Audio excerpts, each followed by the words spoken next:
Level 1. The Awakening. You are 7 years old, and the dreams started before you had words for them. Not visions, not prophecies, just knowing. A bird will land on the fence post before you open the curtains. It does. The phone will ring before it rings. It does. You know your mother is crying before you hear her. 3 rooms away. You stand in the hallway and you wait. She opens the door and she is crying. You do not ask how you knew. You do not think of it as knowing. You think of it as the way things are. Your parents have friends who come every Thursday night. They come in 2s and 3s with wine and quiet voices. Your mother sets out glasses and your father dims the lights. They go to the basement and they close the door. Sometimes they are down there for 2 hours, sometimes 4. You press your ear to the kitchen floor and you feel it before you hear it. A low sound, not music, not voices, something beneath both. It moves through the floorboards and into your chest. It feels like being recognized. One night, you are not in bed when your mother comes to check. You are sitting on the 3rd step of the stairs, in the dark, listening. Level 2. The Initiation. You are 14, and your mother sets a thin silver chain on the kitchen table in front of you. She sits across from you and folds her hands. She says the chain belonged to her mother and to her mother's mother before that, back further than she can name. She says, "You already know what we are." You do. You have known for years. That winter, on the night of the December new moon, you are brought downstairs for the first time. The basement has been cleared. The concrete floor is marked with a circle in chalk and salt. 13 people you have known your whole life stand at the edge of it. Your dentist is there, the woman from the end of the street, a man you recognize from your father's office. They look the same as they always have. That is the part you will carry with you, how ordinary they looked. Your mother takes you to the center of the circle. She cuts your left palm with a small, silver-handled blade. She presses your bleeding hand to the floor inside the circle, flat against the chalk and salt. The low sound you felt through the floorboards rises through the concrete into your palm. It is the same feeling, bigger, fuller. Something in the room changes when your blood touches the floor. You feel the others feel it. Your mother squeezes your hand. Over the next 3 years, you are taught. Every new moon, the circle. Every full moon, a different working. You learn the properties of things, what herbs open and what herbs close, what hours are sovereign and what hours are thin, how the body's electricity can be directed outward, how a name spoken into wax can be made to act upon the person it belongs to. You learn that the craft has laws. Blood is currency. Intent is architecture. Consequence is exact. Whatever you send out returns, not as punishment, as physics. You learn this and you understand it and you file it away. You are better at this than anyone in the circle anticipated. Your instructor, a quiet woman who teaches mathematics at your school by day, stops correcting your work after the first year. You begin correcting hers. You learn that silence is the first and most important skill. You tell no one, not your closest friend, not the boy you spend that summer with. You smile at everyone and you know things about them they don't know you know. You are good at this too. Level 3. The Turn. You are 23 and you have a life that looks exactly right from every angle. A Silver Lake apartment on the 2nd floor, all white walls and wooden floors, a mortar and pestle on the kitchen counter. Anyone would assume it's for cooking. A job at a communications firm in Century City. You are very good at it. You have been practicing for 9 years in rooms that don't appear on any floor plan. Once a month, you drive to a house in Pasadena and go downstairs. The circle has grown. 16 people now, professionals, parents, people who coach Little League. You have done small workings on your own, careful, measured, a parking spot that always opens, a coffee order that always comes out right, testing the edge, seeing how far the current runs. Then there is Diane. Diane is a senior account manager at your firm who has been at the company 11 years. In March, you prepare a pitch for a client worth $4 million.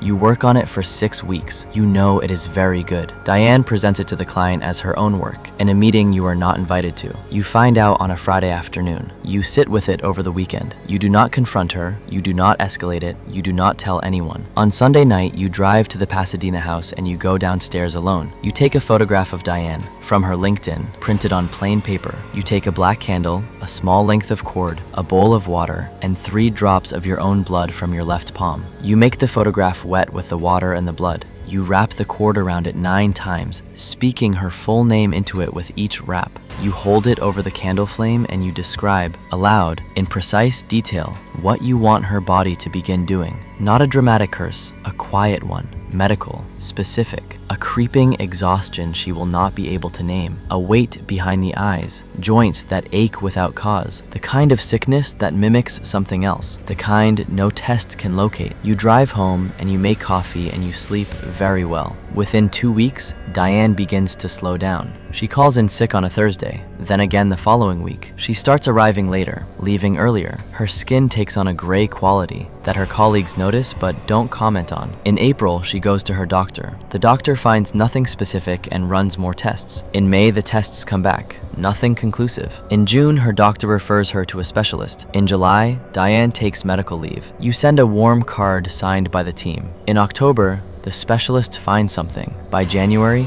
she is gone. You are at her memorial. You stand near the back. You feel the carpet under your heeled boots, and you feel the current in your left palm, where the scar has been since you were 14. And you think, this is what it is. This is the size of it. You go back to the office on Monday, and you take Diane's old office and you put a plant on the windowsill, and you start the next project. You are 23 and you have crossed something.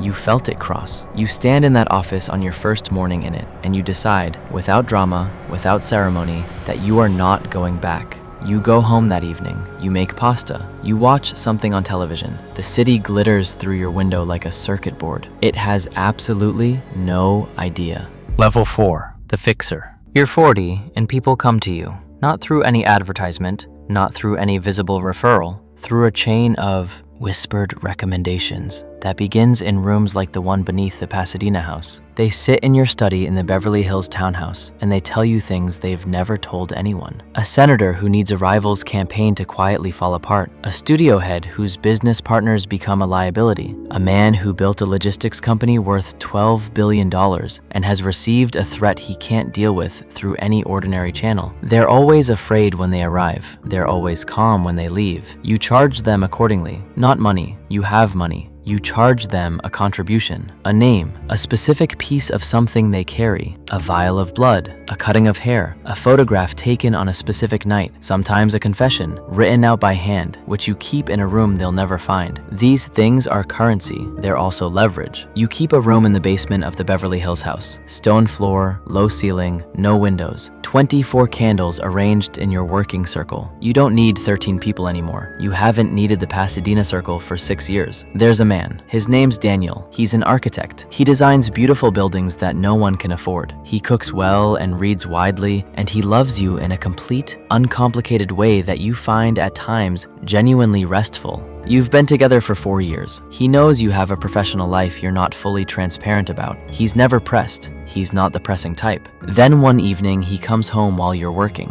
You're not downstairs. You're at the kitchen table, and you've left something out, a working journal, open. He doesn't know what he's looking at, but he knows it isn't nothing. He asks about it, carefully, the way he does everything. You close the journal, and you tell him it's for a client, research. He accepts this, but he's seen the handwriting, the dates, the names with cords around their photographs. A week later, he finds the room. He doesn't enter. He stands at the open door and looks in. He waits for you at the kitchen table when you come upstairs. He's very still. His hands are flat on the table. He tells you he doesn't understand what he saw, but that he knows it's serious. He tells you he loves you. He tells you he wants you to stop. He tells you he'll help you stop, whatever that means, whatever it takes. He's asking you, not telling you. He's giving you the choice. You sit with him at the table for the rest of that evening. You make dinner and you eat it together, and you talk about other things. He falls asleep hoping you'll choose him. He's not wrong to hope. You sat with it, genuinely. And then, very quietly, you choose the other thing. You take 1 week, careful, slow work. A different kind than you did with Diane. You're older now, more precise. You don't want it to look like anything. You don't use his name in the working.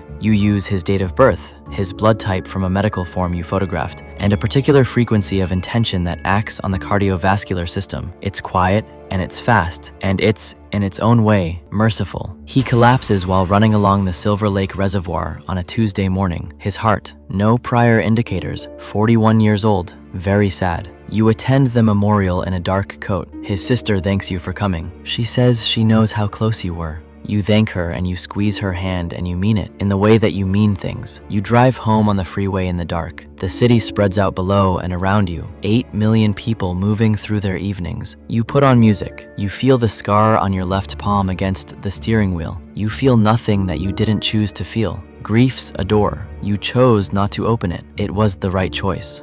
Level 5. The architect. You're 52 and you no longer do the work yourself. Not because you can't, because you don't need to. You have 11 people who've come to you over the years, practitioners who were talented and ambitious and who needed more than their own circles could offer them. You recognized in each of them what your mathematics teacher recognized in you. You took them in, one at a time, over the span of a decade. You taught them precision. You taught them silence. You taught them that the craft isn't power for its own sake, but consequence directed with intelligence. They're lawyers, doctors, a city councilor, a radiologist. They live in houses with families and good reputations. They come to you once a month, in rotation, for working sessions in the room beneath the house. They don't know about each other. This is intentional. You're invited to a dinner in Bel Air, 12 people at a long table. The host's a woman you've known for 15 years. She sits at one end, you sit at the other. The other 10 people at the table are, you understand by the end of the first course, people like you. Not practitioners, people who know about practitioners, people who use them. This is the level above the level you knew existed. Your host introduces you with a phrase that means something specific in this context. She says you're someone who solves problems at the root. The table receives this with a particular attention. After dinner, your host takes you to a room upstairs. She explains that there's a structure, has always been one, that certain things that appear to happen in the world, in politics, in markets, in the physical health of certain individuals, aren't accidents, that you've been operating within this structure without knowing it, that they've been aware of you for a long time, that they're inviting you to operate with full knowledge. You sit very still while she explains this. You don't show her what you're thinking. You ask 2 questions, both logistical.